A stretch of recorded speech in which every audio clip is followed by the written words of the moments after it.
Hi everyone, Gene Richards here again, attorney from the Williams Law Group, and we are back here on the Navigating DCP&P podcast. Today we're going to speak about DCP&P's role in family court, or the road through family court. How is DCP&P involved in family court? What happens there? What goes on in litigation, or even outside of litigation? And really how we can best assist you while DCP&P is involved in those family court matters. Before I get too in-depth on the matter, I do want to remind all of you listening there that no information that I share in this podcast creates an attorney-client relationship, but we do welcome any individuals involved with a child welfare agency, that being DCP&P, to contact our office for a confidential consultation with our team. We'd be happy to help. So how does DCP&P work with the family court? Why does the court get involved in DCP&P matters? Now, first and foremost, not every DCP&P case goes to court. They're not always litigated. Many DCP&P investigations don't end up going to court, but oftentimes they still do, whether it be through DCP&P's court docket or the family court matrimonial non-custodial docket. So what are some reasons DCP&P and the court get involved in conjunction with each other? So DCP&P cannot make long-term decisions about custody, placement, or parental rights alone. And so what do I mean by that? Well, if the division tries to implement a protection plan where they restrict your parenting time, put into place supervision, if the division tries to remove a child from your custody with a removal, if the division tries to in some way infringe upon your parental rights, that can't be done solely by DCP&P's authority. Now, a removal can happen just by DCP&P saying, hey, we're taking your kid from your home right now, but even with that being said, you still must be back in court within 48 hours of that removal. So the court has to step in to either authorize that emergent removal, authorize the restrictions in place, like the placement of your child in a different home, supervision during your parenting time, and also review the case progress and permanency goals. So all removals or restrictions on your parental rights must be justified by DCP&P and reviewed by the court. In fact, DCP&P's own policy says that if they implement a protection plan, then that protection plan must either be lifted within 10 days or they must litigate and say, hey, judge, we want to have a court order to enforce and implement those restrictions. So what is DCP&P's role in court? They actually have a different roles based on what kind of case you are in. And I'll tell you what I mean by that. Firstly, the division can file their own complaint in court and place you under what's called the FN docket, right? DCP&P files a verified complaint to the court. They're the petitioner.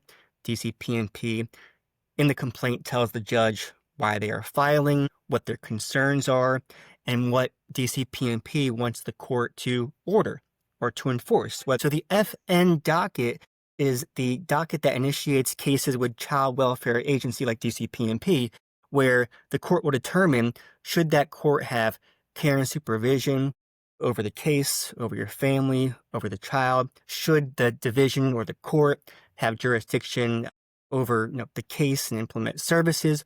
And so typically in family court, you have different dockets, the FD docket, the FM docket, and those dockets don't involve DCP&P directly, but they still can indirectly, while in the FN docket, that docket's opened up when DCP&P files a complaint. It would then say the caption would be DCP&P versus the parents, whoever that may be. And so whenever DCP&P brings a case or a complaint to the court, that's filed under the FN, or we call it the Children in Court docket.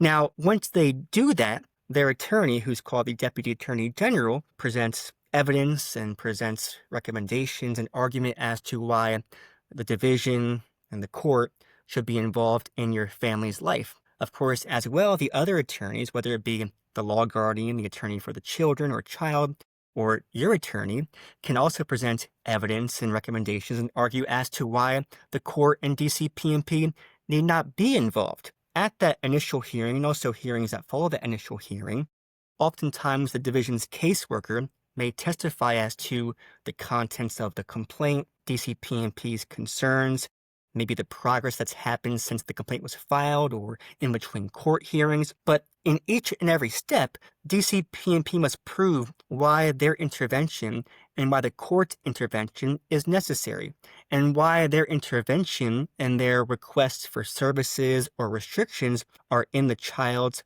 best interest. Now, the court, unlike perhaps DCP&P, must balance DCP&P's concerns with your parental rights and your child's safety.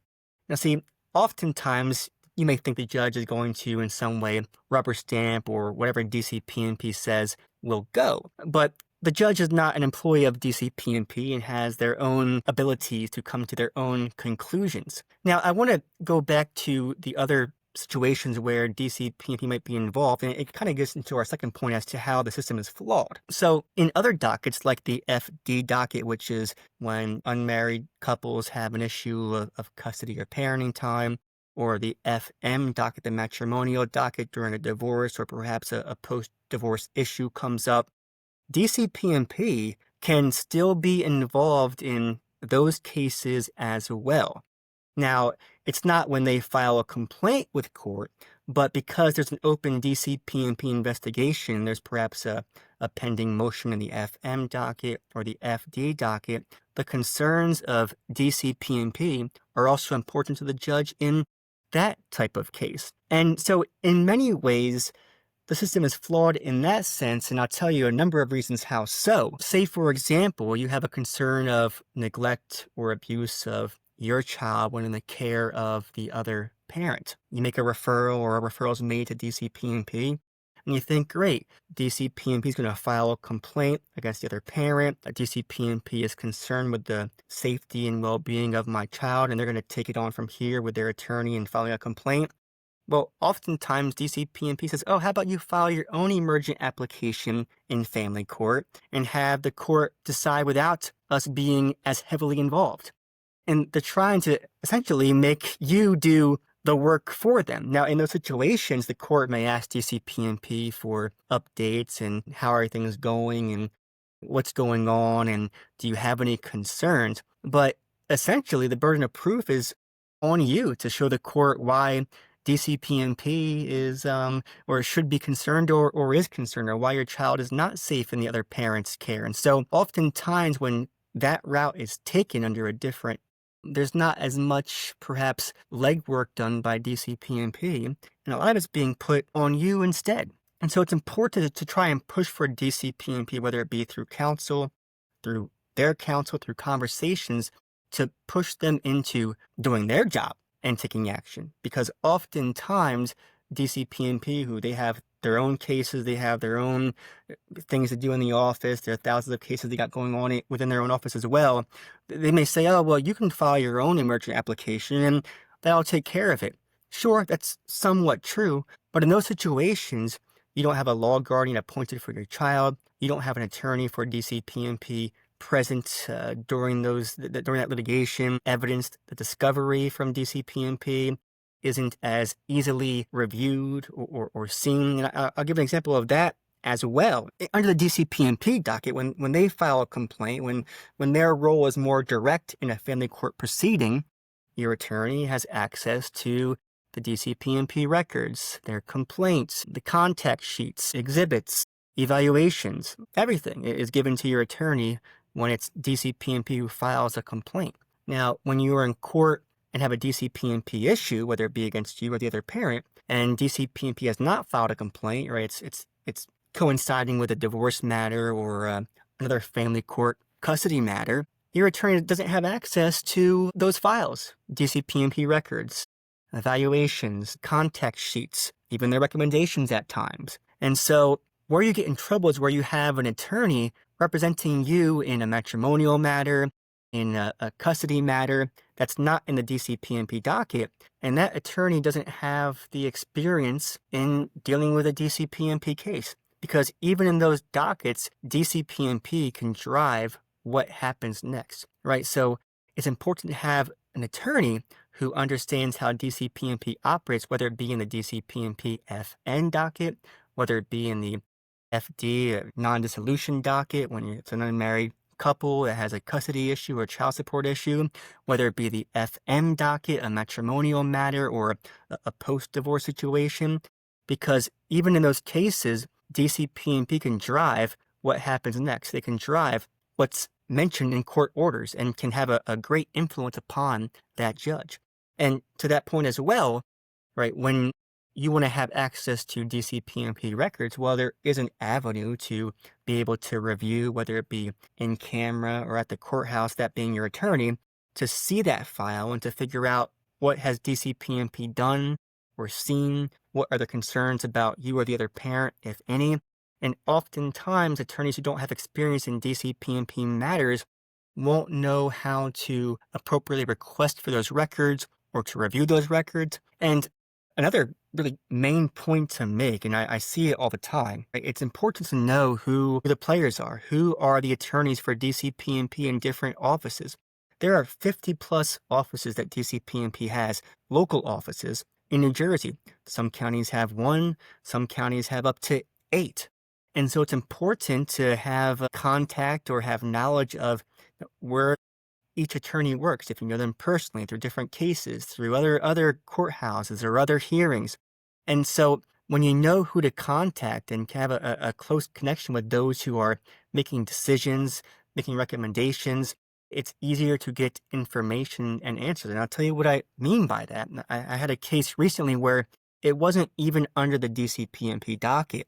It was your typical family court custody issue. The other parent, the other party, falsely accused my client of doing something egregious. It was completely fabricated. It was made as a way to get a leg up in a custody case, a means of using DCP&P as an ally for that other parent to get what they wanted, and really just in retaliation to my client. And more so vindictive even. And so this client comes to our office. Again, it's not a DCP&P court case per se, but it's a custody issue where DCP&P is investigating. They're not in court, but the judge still wants to know from DCP&P what's updates of your investigation. Do you have any concerns? Should dad be supervised or not? What do you say? And so they were still a great driving force as to what happens or what would happen in that non-DCP&P docket matter. And so when he comes to our office, I find out through him, because he knows the caseworker who came to the house and what office they are from. He tells me which office is handling the case against him. And I know right away who to contact in that local office, who to reach out to, which DAG, which attorney for DCP&P to speak to in that office. A quick connection, a close connection where I knew who to reach out to right away. And many attorneys who don't have experience in DCP&P cases may not even know who a DAG is, and definitely won't know which DAG to contact based on what office is handling that case. So I reach out to that DAG, via phone calls, via emails. We discuss the case and what needs to happen next. And that investigation closed so quickly with the correct result, meaning my client was found to be completely clear of the charges. The result was unfounded. I mean, evidence of, or no credible evidence of any harm or risk of harm being done to his child. We had supervision be lifted. We had everything go his way based on really the mere fact that we knew who to contact and how to contact them. Because if not knowing who to reach out to, we have to rely on the court or rely on the worker or rely on other people to get information from DCP&P to the court. And unfortunately, that line of communication can be quite slow. And each day is so important when we're talking about you and your child's relationship. And so to be able to get answers and responses and updates so quickly, even in a non-DCP&P docket, which again, even whether it be DCP&P's docket or the non-DCP&P family court dockets, DCP&P tends to be a driving force when they are involved when it comes to what's going to happen next in your case. So just based on us having knowledge of who works where and who to contact and how to contact them, that experience we have here at our office allows us to get results much faster than someone who doesn't have experience in DCP&P cases. So it's important to have the right counsel, whether it be in the FN docket, DCP&P's docket, or even non-DCP&P dockets like the FD or the FM docket. So I want to just get into, again, quickly the fact that without having that appropriate representation, a lot of times cases get dragged out quite significantly. And I'll tell you what I mean by that also. I've had experiences where, you're watching cases or you're hearing cases while you're waiting in court or just from other people in this field. Many times you go to court and a judge has no update from DCP. And in those cases, I've done it numerous times where the judge had no update, but I told the judge, and I have it in writing or in an email, hey, judge, I know you haven't heard from DCP&P, but here I have an email from their attorney where it says they aren't concerned, or they are concerned about the other parent, or they have no recommendations, they're closing their case out. And having that information in court allows things to get done. Because without any updates, the court will say, oh, well, we'll adjourn the case for now. We'll be back in 2 months. We'll see you guys then. So it's important to have answers before your hearing or at the hearing, because if you don't have answers then, it'll be postponed or there won't be any results or you'll have a bad result. So it's important to have somebody on your side who knows the right people, knows how to speak to them, and knows how to get answers and results as quickly as possible. Now, I do as always want to thank everyone here for listening to this podcast. We discussed a lot of information, a lot of perhaps details as to how court works and docket numbers in court. But the highlight, the real point to remember here is that whatever docket you are in family court, DCP&P can be involved, whether it be directly or indirectly. Now, the FN dockets, their direct docket when they file a complaint, but the other dockets also have DCP&P involved if there's an investigation open with your family. And so whenever DCP&P is involved, whether it be a non-DCP&P docket or a DCP&P docket, it's important to have someone on your side who understands how DCP&P works. Whether they file a complaint or not, their recommendations, their concerns can be a driving force when it comes to what the judge may rule. So I ask you all to continue to listen, to subscribe, to share this episode and past episodes with your friends, family, because without this knowledge, many individuals, family, friends, loved ones may not have the knowledge they need to address a very serious situation. If you want any other resources or support, we have our website. You give us a call whenever you can. Our lines are always open. Now, next week, a very big topic to discuss, because many times the worst fear for any parent is to have the division take their kids away. And we discussed a bit before how that happens, why that happens, but say it does happen. How do you then get your kids back? As each minute goes by, as each hour goes by, and days may go by, even months go by, how do I get my kids back in my home? Look forward to you all listening to that episode then, and we'll see you at that time. Have a great day.